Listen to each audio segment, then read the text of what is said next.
Hello unicorns, it's Tiffany and I am back to discuss the next arc of the One Piece anime.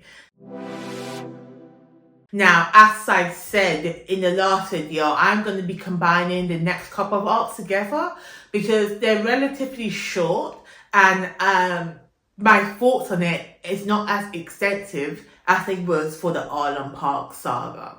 Or, not saga, arc I should say.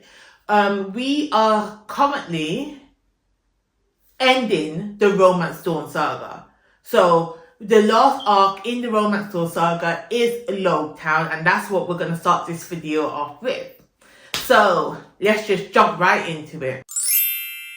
So for the Lougue Town arc, we're done with Arlong Park. Nami has joined the crew. They're making their way. They're heading towards the Grand Line. Now, if you remember previously, back in Orange Town, Nami stole the map for the Grand Line. So they're ready set to go. They're good to go to enter this. But they just don't know how to get there. So they're set, they're good to go. But on the way to go to the entry point to the Grand Line, they go visit Lougue Town. Now, Lougue Town has significant importance to the story of One Piece and to Luffy himself. Because Lougue Town was the place where the Pirate King was born and where the Pirate King died. Oh, there is some type of poetic nuance to that, which I love, which I got chills, okay? But before we get into Lougue Town, before we get there, some bounty posters have been revealed. Now, in the world of One Piece, bounty posters, why do I need to explain bounty posters to you? You should really know what a bounty is. But there's bounty posters, okay? And it is revealed that at this juncture of the anime, Luffy is the most expensive man. It's the most wanted man. It's actually, I'm going to say, it's the most dangerous man in the East Blue, okay? His bounty stands at 30 million berries. Now, in my head, I'm equating to berries to pounds, okay? So that's 30 million pounds. My man is worth 30 million pounds. Bring it in. Luffy is the most expensive man in the East Blue. He has the highest bounty, which equates to him being the most powerful and the most dangerous man in East Blue. This also means that other bounty hunters, like what Zoro used to be, and even the Marines are going to be targeting them, are going to be targeting the Straw Hat crew, okay? So now the Straw Hat is gaining a name, it's gaining traction. And it also has me questioning, because we know, okay, so Luffy's powerful. We know Luffy is the titular character for One Piece. It's all about him being a captain. But it has me questioning, what is Zoro's bounty gonna be? Because Zoro used to be a bounty hunter, and now he's a pirate. He's already got a name. Everyone already knows who Zoro is. He's bounty hunter Zoro. You know, he already had a name, he already had a reputation. So if Luffy's coming in at 30 million, I wonder what Zoro's bounty gonna be. Is it gonna be higher?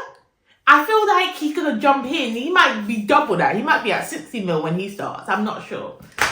Anyway, so the Lougue Town arc. I actually enjoyed this arc. It was the perfect come down. It was a perfect follow-up to the Arlong Park arc. Because Arlong Park was emotional. It was intense. It switched gears on us, okay? So Lougue Town arc came back to the Kikis and the Ha-Has. Like, I like the juxtaposition. I like the nuances that we get with Luffy being in this place where the Pirate King lived and where the Pirate King died. It kind of made me feel, okay, so this is the end of his era and this is the start of Luffy's journey. This is the start of Luffy being the Pirate King. And it kind of spoke to my own personal interest of physicking historical science, because so Luffy going there is like us going to historical sites like the gladiator rings, the auditorium in Rome, or just like visiting the 8 wonders of the world in our reality. Luffy's gonna go see the execution stand where the Pirate King died, and that's one of the wonders of his modern day world. And I like that nuance. I enjoyed seeing that. Watching Luffy's excitement, that he's running around the whole town. He's running trying to find this execution stand. And I was excited for him. I was there just like, boy, you better go find that stand. You better go find and see where your hero died. okay? Because it's such a pivotal moment for him as a character, and it's excitement for me because I love traveling. I love traveling and visiting these sites of historical importance, and that's what Luffy's doing.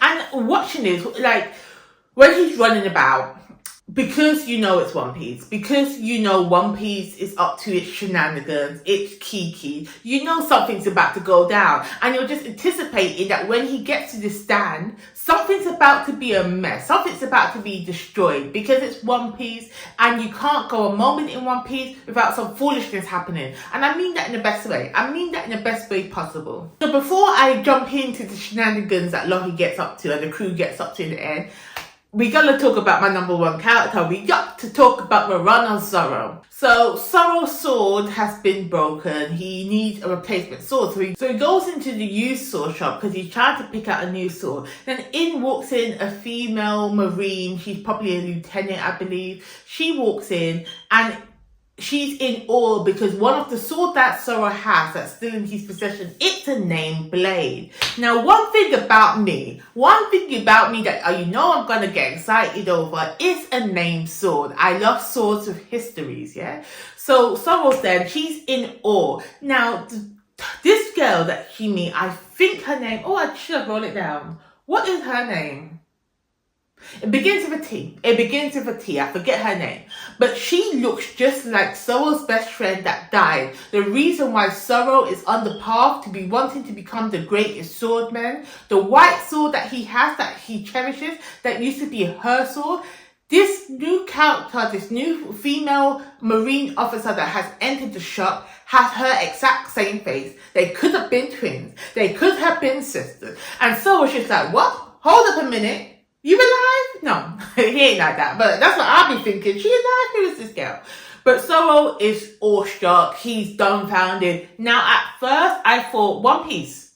Are we getting a romance? Are we getting a love connection here? I don't know if I agree with this. I don't want this to happen. Good. It didn't happen. Thank God. Thank God. Because Oda knew what he was doing. They don't need no romance up in this business. So him and this new lieutenant is in the store and he's picking out swords. And there's a bucket, there's like a little bucket with like used swords in that the shopkeeper said, go have your pick. You can pick any sword in there. And he picks out. Only Zoro could do this. Let me tell you that right now. Only Zoro has the foresight, has the sense the aura of a sword, and he has to pick out a cursed sword. And that's what he does. He picks out the cursed sword, and my girl lieutenant, who's obsessed with swords herself, she's like, no, you can't pick that sword because it's cursed. And Zoro, he don't care about no curses. He's gonna be the greatest one day. It ain't no sword he can get that he can't overcome. So what does he do? He sticks out his hand, throws the sword in the air, looks her dead in the eye, or closes it. I like to say looks her dead in the eye because it gives him more sense of urgency. But his hands are up, throws the sword in the air, and watches it as it falls down. Now, this sword is cursed, number one, and it's sharp. So if it fell blade, sharp side first on his hand would have been chopped off. But nah, Zoro's got all the luck. He handles the curse, and it just slides off his hand on the flat side. Oh, like you knew his arm couldn't have got cut off because he's Zoro. He is a swordman, and he needs two arms because he's already doing free sword style. He can't do free sword style without having that one extra arm. Besides the point, he overcomes the curse. So now the shopkeeper and the girl that's in the shop, they're in awe. They're just like, oh, you're fantastic. Here, take the sword for free. And then he gives him another sword. I believe it's one of his family swords. And he's like, take it, you're a swordsman.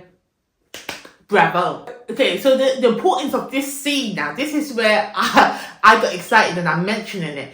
The Marine girl, she is on a quest to collect all the named swords and take it away from bad people, because she, just like Zoro's best friend, wants to be the greatest swordswoman, but she can't because she's a female. And she realizes that all the best people, all the people that are world-renowned as the best swordsmen, they get the named swords, they get the famous swords, and they're always men and they're always pirates. So she is on a mission to collect them all. And because Zoro now has two named swords, She's just like, he's just like to her, what, are you going to take my sword from me? But she's like, no, you seem like a good man. Obviously, she doesn't know he's a pirate. She doesn't know he's Sorrow the Bounty Hunter. She doesn't know his backstory. So she's just like, you know what, you keep your swords. I'm only going to take them away from bad people who don't deserve them. Okay? Two twos now. So now you're thinking, oh my god, Sorrow's found a new bestie. And I think it's a bit weird because she can't be his bestie because she looks exactly like his ex-best friend. But that's besides the point. Because she's not his bestie. They're not going to be best friends going on this journey together. Okay? She's not going to be like what Kobe is to Luffy. That's not their relationship. This girl is now his arch nemesis. Because it turns out that he is a pirate hunter. No, he's not a pirate hunter. I just remembered Sorrow's name. He's not Bounty. His name is Pirate Hunter Sorrow. I just remembered his name. Anyway.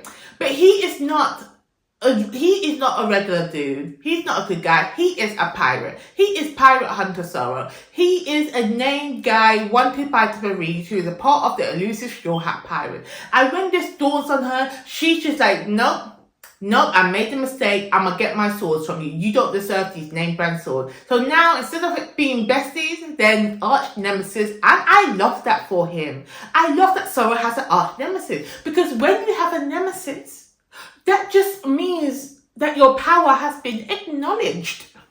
What? And that leads me, so after talking about this Marine, it leads me to her Marine captain known as Smoker. Now, Smoker, as a person, as a character, I actually love him. I actually love Smoker. Smoker is great because although Smoker is a Marine and right now Marines are evil, Smoker is not a bad Marine. He fights for just causes. And to me, he was there when the Pirate King died and watched him get executed and he was in awe. Okay, he respected the man. So Smoker, although he's a Marine, he wants to catch bad guy. He does his job. He does it with respect. He does it within the confines of the law. He's not a bad Marine. And that moves us on to, before we can get deep in that, some old favourites. So Buggy the Clown is back. Alvida is back. This is from the first beginning arc. They joined up for some reason or another. Well, not, the reason is Luffy. They joined up because they want to destroy Luffy. Because Luffy beat them up and made a fool out of them. So they are back in Lougue Town. So when Luffy finally gets to the execution stand and he's standing up there, his dreams have come true. He's in the place where the Pirate King once was.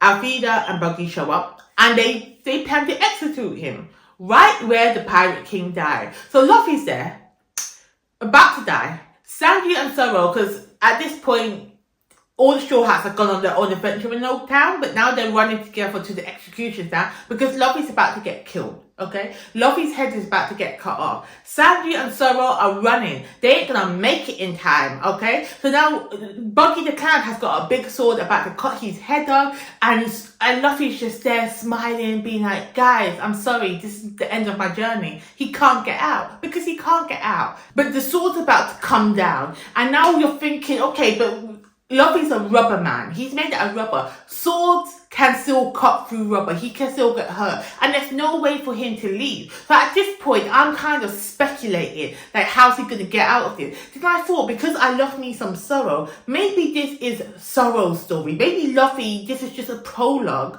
up until we get to Sorrow as the main character. And maybe instead of this being Luffy's journey to become the Pirate King, maybe this is Sorrow's story on a friend, and him trying to get the crew together to honour his captain who died too early. And I thought, no, Tiffany, that's a bit stupid. No, that's not what the story is. Put that to sleep, okay? Because this story is about Luffy. So I had to move that aside.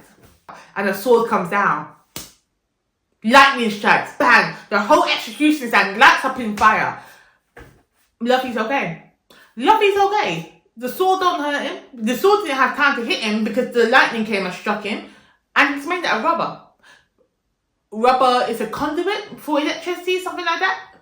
There's some sciencey words, don't ask me, no. But Luffy survives. And that whole scene, it's what One Piece is all about. The kiki, the ha-ha, the danger. I love it. So even though Lougue Town was a short arc, was a short saga, this concludes the East Blue Saga, our entry point to One Piece, okay? And I have to say, it was fantastic. East Blue was a great introduction to this masterpiece that is One Piece, and it just makes you want to continue. And that's what we're going to do. The next up is the Reverse Mountain, and this is the entry point to the Grand Line. So, we have got our main cast of characters. We have got the main Straw Hats pirates. We've got Zoro. We've got Luffy. We've got Nami.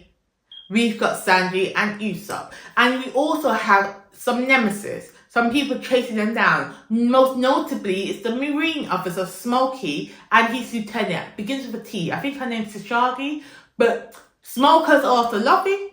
Tashagi's after Zoro. We've got people chasing them. And now they're going into Reverse Mountain because they're going to enter the Grand Line, which is the grand stage of them trying to find the One Piece. Now, it wouldn't be One Piece without something unusual happening. And that unusual is too colourless a word to describe the way in which the Straw Hats Pirate has entered the Grand Line. Okay, so they're going up a mountain. It's called Reverse Mountain because it's just water travelling down, water travelling up. Water travelling up this mountain, this red mountain, and then they had to travel up it and bust through and enter the Grand Line because the Grand Line is cut off by some mountains. But before the crew can even get to the Grand Line, they have entered something called the Calm Belt. Now, the Calm Belt is where there are no ocean currents, there are no waves, there's no wind. The ship is just stuck. It's just deadened.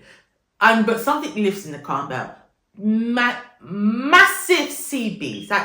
Their heads are bigger than the ship itself. And they're just stuck on them. It's just a bit ridiculous. And so they figure it out. The screw, Nami uses her sweet navigational skills, and they figure it out. They enter the Grand Line, and you're thinking, yay, adventure's about to start, we're gonna get it. No, because there's a massive whale blocking their way, and it eats them. As soon as they come in, it eats them. It eats everyone except for Luffy, because Luffy's always gonna be up to his best and flies away.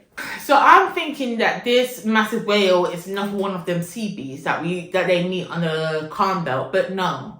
This whale has his own story. This is Laboon.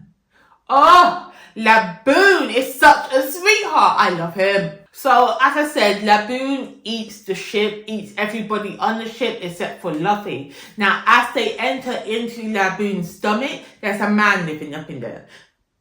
How? I don't know. How is he not being eaten up by all the stomach acids? I don't know. But there's a man living up inside Laboon, and he's refitted Laboon to make it like a little laboratory. So I'm thinking, is this an actual whale or is it a robot? Is it a cyborg? I don't know. But let's just go with it. Let's just keep flowing. But then you realize the man's name is Crocus, and he is actually taking care of Laboon. He has built a way into Laboon because Laboon is massive. He's too big, and Crocus is a doctor, and he's trying to help Laboon heal. But when they enter in the stomach, so when the crew get inside Laboon's stomach and sees Crocus on his little island, instead of him saying that, what you doing here, or explaining to us how he's there, he goes, why are you ruining my vacation? And at this point, you're just thinking, wait, that nothing about One Piece is making sense, and it doesn't need to, because you don't watch One Piece for it to make sense. You watch it for the vibes. You watch it for the entertainment. So I just need to stop questioning things and just go along to get along.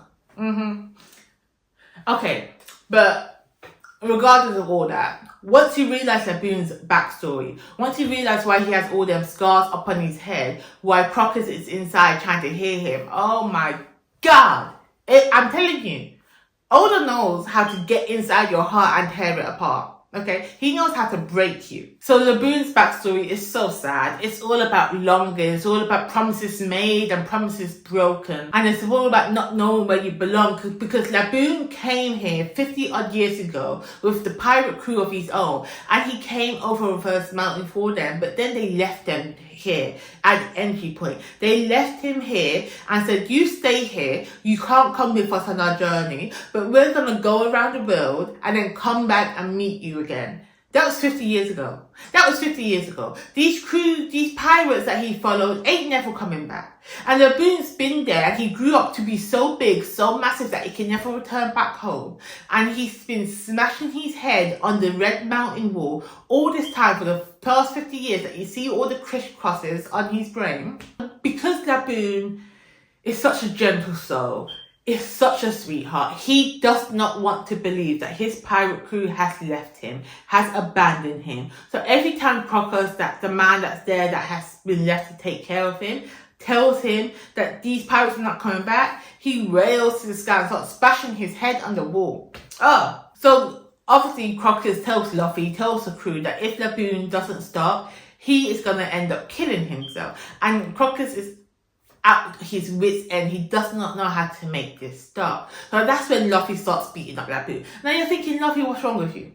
Why are you beating up the whale for? He ain't done nothing wrong to you. But there was a reason, because Luffy's beating him up and said it's a draw. And said to him, we're going to fight again, okay? It's a draw. We need to come back and fight again because I need to win. We need to find a winner. But then he gets some paint and draws the most ugliest straw hat he could ever possibly draw, right on his head, right on Laboon's head to cover up the scars.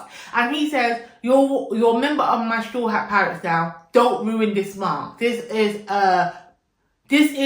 mark is a promise between us. And I just thought that at that moment, you just realize what a kind soul Luffy is. Because the reason why he did this is so that Laboon has something else to live for. Laboon has a reason to keep on living, and he would no longer bash his head on this mountain, and he would no longer strive to die. It's great. It's perfect. So after all of that nonsense, they are finally ready to go on their journey. But then Crocus is just like, wait, you're not ready. How can you come here not prepared? Because he's telling them that to navigate the Grand Line, there are certain routes you can take. There are 9 different routes. And there's no way to navigate the Grand Line like you would any other seas. You need to have a log post, which obviously the crew don't have, because the crew don't know about it. But Crocus has a spare lug post that he gives to them and wraps it on Nami's arm, and just like, you need to go from island to island to get their magnetic field or something from each island, and you need to stay there until this compass reorientates itself and then move on. And that's the only way you can move through the Grand Line. So now I'm getting excited, I'm getting chills, our adventure's starting, they have a way to navigate, let's get to it. And so as the pirate crew is leaving, Crocus is speaking to Laboon, and he's like, could these be the pirates that we've been waiting for so long?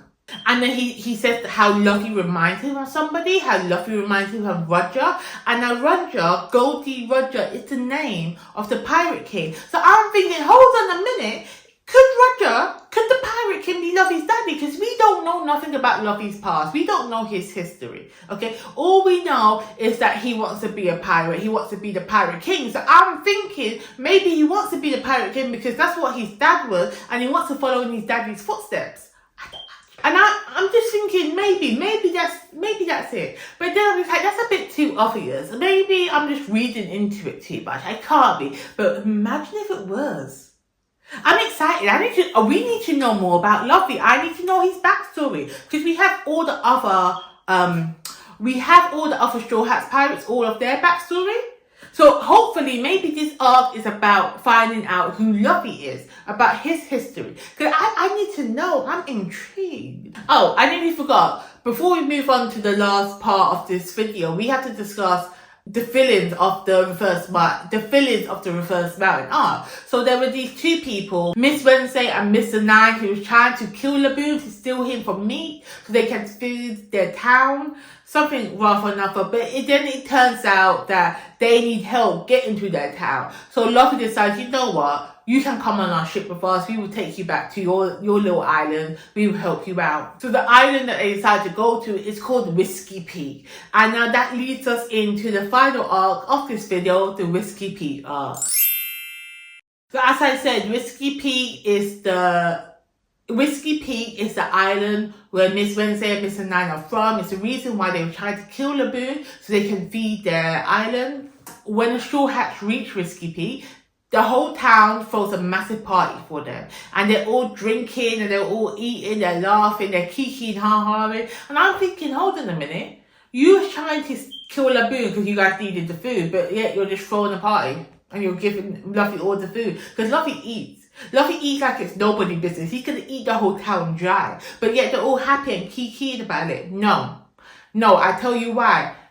This is a town of bounty hunters, a town of assassins. It's a secret society. And that's why they have funny names, like Mr. 9, Mr. 5, Miss All Sunday, Miss Wednesday. They have these funny names. They're not funny names, they're code names. So after they get the crew drunk, they feed them, everyone's sleeping it off, they're chilling. You realize that these people want to capture the Straw Hats because they are bounty hunters. But Zoro, you ain't gonna catch Zoro slipping. Zoro knows the tricks of the trade. He used to be a bounty hunter. So you ain't never gonna catch my man slipping up. So Zoro comes and has the most epic moment of this whole arc, of this whole entry to the Grand Line. Yet, okay? So he overhears the people of them discussing how they're going to capture the Straw Hats. So he overhears them planning how they're going to take Luffy. Because remember, Luffy has a bounty now. He's a wanted man. He's the most dangerous man from the East Blue. And these bounties hunters want to collect their money. They want to put him up for ransom. So they're talking freely around them because they're thinking Zoro's passed out. Because my man drinks beer. My man drinks beer as much as Luffy likes to eat meat. So they think he's passed out, but no. Okay? So Zoro has heard enough. He makes his presence known. And the people there are just like, wait, what are you doing? And he's just cool, calm and collected, saying a true swordsman will never let himself drink to a point where he's not conscious of what's going on. I'm like, oh, you smooth motherfucker. I love me some Zoro. But we see Zoro in his element. He's there with his sword, slashing, killing people. I think he's killing them. I don't know. But he's slashing everybody up. Okay, there's 100 bounty hunters. They're all there attacking him. And Zoro ain't phased. He ain't breaking no sweat. He's there doing his free sword style, getting people. He's having a good time. This is him in his element. This is him in his happy place. And I'm happy. I'm glad for that. I'm happy that he has found his scent. So as Zoro is killing people, slashing them up, Luffy wakes up and sees a string of dead bodies. Sees all the people that fed him, gave him a party, gave him all the meat. He sees that they're all lying now bleeding with sword slashes on him. And he's just like, I know who did this. And he's mad now. Luffy's upset because he doesn't understand what's going on. So he starts fighting Zoro. So both Zoro and Luffy start fighting each other. And they're going hard. They're going at it. And I'm thinking at this point, Zoro could obviously kill Luffy because Luffy is vulnerable to knife attack. But he doesn't want to because Zoro's just like, listen to me. You gotta understand these people are not the good people that you know. Luffy don't want to hear it. So they're just fighting. I love it. I mean, who would actually win in a fight between Luffy and Zoro? And it's a question that every comic book fan knows. It's a question that you ask everyone, who would win in a fight between Superman and Batman, between Godzilla and King Kong? Who would win in a fight between Luffy and Zoro? I don't know. I want to say Zoro because all he has to do is slice off his hands when Luffy goes gumma gumma and sticks out his hand. Just cut it off. He's done. But, we don't want that to happen. We don't want that. So with all that shenanigans aside, with all that fun stuff, because that was a good entertaining part to see, this Whiskey Peak is the introductory part to the conflict that's going to follow for the rest of this saga. Okay? Because we not only found out that Miss Wednesday is not only a part, we find out that Miss Wednesday is not really and truly a part of the Baroque Works organization. She has infiltrated them. Miss Wednesday is actually a princess of a country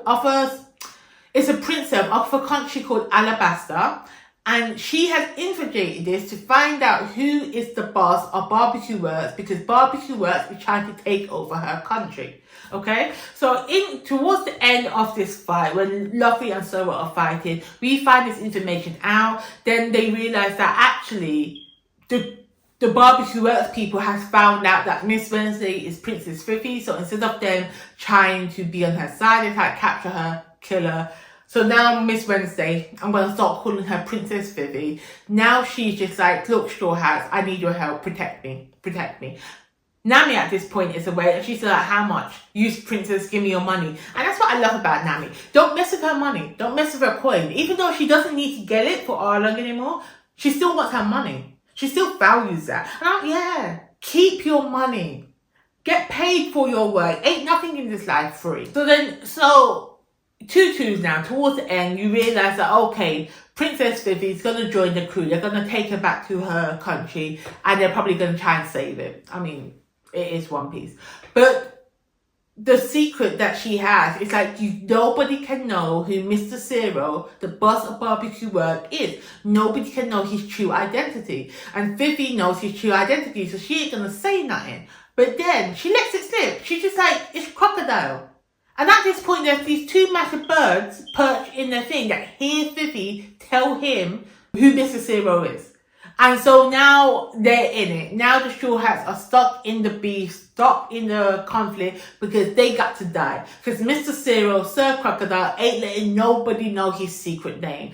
Ain't letting nobody know his true identity. So now this is a jumping point for the main conflict for the rest of this saga. So I actually like how this ended. I like how this concluded, because at first I was like, who's this princess? Nobody cares about your country, because it's got nothing to do with Straw Hat. But because now that this Mr. Crocodile is going to go after the Straw Hat pirates and kill them, they are invested. There's a reason for them to help Vivi. I like it. I'm not sure what direction this saga is going to go in, but so far I'm entertained. I'm into it. I want to see more fights with Zoro because he's my number one guy. But yeah, it has a promising start. So as always, let me go with my top 3 moments. So now, because I've discussed 3 arcs, I'm going to give you 1 moment from each arc. So in the Lougue Town arc, my favourite moment is the execution moment. It's when Luffy was on the execution stand and Buggy was about to cut his head off. It gave me chills. It got me excited. I loved that. From the Laboon arc, it was me in Laboon and his backstory. So tragic, so lovely. Oh, I love animals. I do love animals, and I don't like when they're in pain. So I love that. And again, from Whiskey Peak, we have Zoro fighting the bounty hunters. That was so entertaining. And then no, not even Zoro fighting the bounty hunters. Zoro and Luffy's fight. I loved watching them fight, because they don't... Let me tell you something. When they two are fighting, there was still mess going on around them. The barbecue work people were still trying to catch Vivi and kill her. And then she's like, and Zoro and Luffy was paying no attention. They were just like, look, you guys, calm down. You're interrupting me fighting my first mate. Stop it. Okay? Let us fight and then you can do your mess. No, I liked it. But this video is already a bit too long, so let's cut it off. Now, those are my moments. That was the first part of entering the Grand Line. I have to say I am getting excited for it. I mean, it was a good follow-up to Arlong Park. Watching these episodes, I just don't... One Piece is going to give me some more action. So in the next video, because I've already been watching it, we're going to discuss the remainder of Entering the Grand Line. We're going to be discussing Little Garden and Jump Island in my next video. I'm going to discuss them together. So if you're interested on my thoughts on those 2 arcs, check it out. And thank you guys for watching this. I'll see you in the next one.